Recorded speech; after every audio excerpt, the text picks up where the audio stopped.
Air India విమాన ప్రమాదంపై రాష్ట్రపతి ద్రౌపది ముర్ము తీవ్ర దిగ్భ్రాంతి వ్యక్తం చేశారు. జరిగిన విమాన ప్రమాదం గురించి తెలుసుకుని తీవ్రంగా కలత చెందానంటూ కూడా ఆమె అన్నారు. హృదయ విదారక ఘటన అంటూ దీనిపై మాటలు రావడం లేదంటూ ఆవేదన వ్యక్తం చేశారు. ఈ క్లిష్ట సమయంలో దేశం బాధితులకు తోడుగా నిలుస్తుందని రాష్ట్రపతి ద్రౌపది ముర్ము అన్నారు. ఇక అహ్మదాబాద్ లో చోటు చేసుకున్న ఈ విషాదం తీవ్ర దిగ్భ్రాంతి గురిచేస్తుందని ప్రధాని మోడీ ఒక ట్వీట్ చేశారు. ఈ హృదయ విదారక ఘటన మాటల కందని విషాదమన్నారు మోడీ. ఈ విపత్కర సమయంలో బాధిత కుటుంబాలకు ప్రగాఢ సానుభూతి తెలియజేస్తున్నానని ఆ పోస్ట్ పెట్టారు. సహాయక చర్యలపై మంత్రులు సంబంధిత అధికారులతో నిరంతరం సంప్రదింపులు జరుపుతున్నామని ప్రధాని నరేంద్ర మోడీ తెలిపారు. ఇక విమాన ప్రమాదం వార్త వినగానే హృదయం ముక్కలైపోయింది అంటూ రాహుల్ గాంధీ దిగ్భ్రాంతి వ్యక్తం చేశారు. బాధిత కుటుంబాల ఆవేదన వర్ణనాతీతమని, ఈ క్లిష్ట సమయంలో ప్రతి క్షణం విలువైంది అన్నారు. సహాయక చర్యలు వేగంగా జరగాలని కోరారు. క్షేత్రస్థాయిలో ఎలాంటి సాయం చేయడానికైనా సరే కాంగ్రెస్ కార్యకర్తలు ముందుండాలని రాహుల్ గాంధీ పిలుపునిచ్చారు. ఈ ఘటన హృదయ విదారకమని బ్రిటన్ ప్రధాని కేర్ స్మార్టర్ కూడా అన్నారు. ఘటనపై బ్రిటన్ ప్రధాని కేర్ స్మార్టర్ దిగ్భ్రాంతి వ్యక్తం చేశారు. ప్రమాద దృశ్యాలు చూసి చలించిపోయానన్నారు. పరిస్థితిపై ఎప్పటికప్పుడు ఆరా తీస్తున్నట్టుగా వెల్లడించారు. విమాన ప్రమాదంపై దర్యాప్తు చేయబోతున్నట్టుగా పౌర విమానయాన శాఖ వర్గాలు వెల్లడించాయి. Air craft accident investigation bureau AIB ఇప్పటికే రంగంలోకి దిగింది. ఏఐబి డీజీ ఇతర అధికారులు ప్రమాదానికి గల కారణాలపై సమీక్ష చేపట్టారు.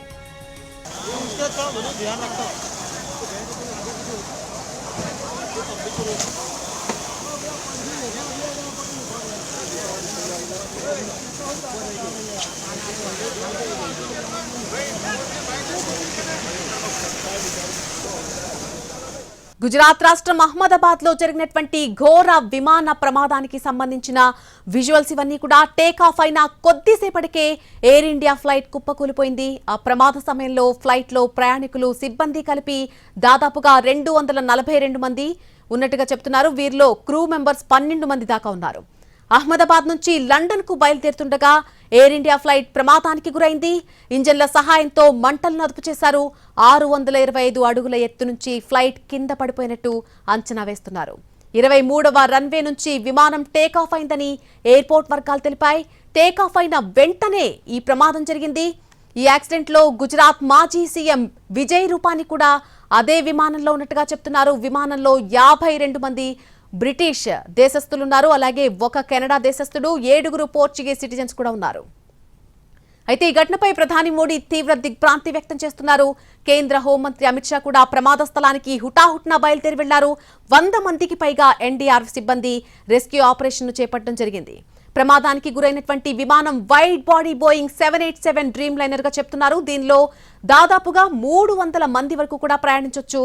సుదూర ప్రయాణం కావడంతో, అంటే అహ్మదాబాద్ నుంచి లండన్ వరకు సుదూర ప్రయాణం కావడంతో విమానంలో ఫ్యూయల్ కూడా భారీగానే స్టోరేజ్ ఉంటుంది. దాంతో ప్రమాద తీవ్రత మరింత పెరిగినట్టుగా చెప్తున్నారు నిపుణులు. విమానం కూలిపోయిన విషయం తెలియగానే అక్కడికి ఫైర్ ఇంజన్లు హుటాహుటిన చేరుకున్నాయి. అయితే సహాయక చర్యలు కూడా హుటాహుటిన అక్కడ చేపట్టాయి.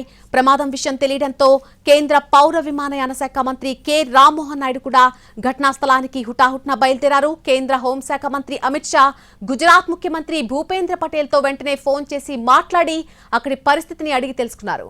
విమానం అహ్మదాబాద్ అంతర్జాతీయ విమానాశ్రయం నుంచి లండన్ గట్వికాకు బయలుదేరింది. సరిగ్గా విమానం 1:39 ఈరోజు మధ్యాహ్నం అక్కడ టేకాఫ్ అయింది.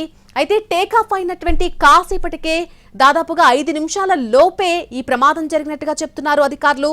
ప్రమాదం జరగడానికి కొద్ది సెకండ్ల ముందు పైలట్ నుంచి మేడే కాల్ వచ్చిందని డీజీసీఏ వర్గాలు తెలిపాయి. అయితే ఆ తర్వాత ఎలాంటి స్పందన కూడా ఆ విమానం నుంచి లభించలేనట్టుగా చెప్తున్నారు. మేడే కాల్ అంటే వారి వ్యవహార భాషలో ఎమర్జెన్సీ సమయంలో పైలట్ నుంచి వచ్చేటువంటి ఒక హెల్ప్ కాల్ అనేది మేడే కాల్ గా వ్యవహరిస్తూ ఉంటారు. అంటే విమానం ఘోరమైనటువంటి ప్రమాదంలో పడింది అనేది చెప్పడానికి పైలట్ కాల్ చేసేదాన్ని మేడే కాల్ అంటారు. దీని ప్రకారం విమానం ఘోరమైనటువంటి ప్రమాదంలో పడినట్టుగానే మనం అర్థం చేసుకోవచ్చు. పైలట్ సుమిత్ అనేవారు చాలా అనుభవం కలిగిన వ్యక్తిని డీజీసీ అంటోంది. దాదాపుగా 8200 గంటలకు పైగా ఎయిర్ ఎక్స్పీరియన్స్ అనేది ఆయనకుంది అంటూ డీజీసీఏ చెప్తోంది. ఇక ఇంకొక కో పైలట్ కూడా అనుభవం ఉన్న పర్సన్ గానే చెప్తుంది డీజీసీఏ. విమానం టేక్ ఆఫ్ అయినటువంటి 5 నిమిషాలకే ఈ దుర్ఘటన జరిగినట్టుగా అధికారులు చెప్తున్నారు.